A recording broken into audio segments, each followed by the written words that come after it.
Այսինքն ինքը փաստաթուղթը, որ կապիտուլյացիոն փաստաթուղթը իր ամբողջ էությամբ, այն փաստաթուղթը, որը փաստացի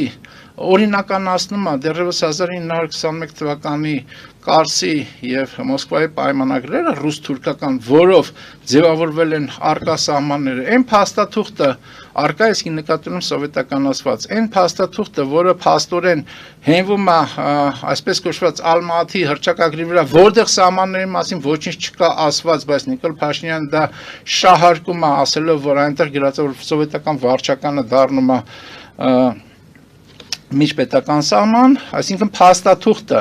որը հրաժարվում է փաստորեն հայկական պահանջատիրությունից, փաստաթուղթը, որը հայ արդար դատը դնում է մի կողմ, փաստաթուղթը, որը փաստորեն ամբողջ միջ Նիկոլ Փաշինյանական պատմությունը, հայոց պատմությունը դարձնում է Հայաստանի պատմություն, ես էլ չեմ ուզում մանրամասնել, խորհրդանիշեր եւ այլն։ Այդ փաստաթուղթը ընդունելի փաստաթուղթ է։ Փաստաթուղթը, որը ցեղասպանության հետամուտ լինելը եւ ցեղասպանությունից համապատասխան հատուցում ստանալը հայրենազրկումից նաեւ բան անում, մի կողմ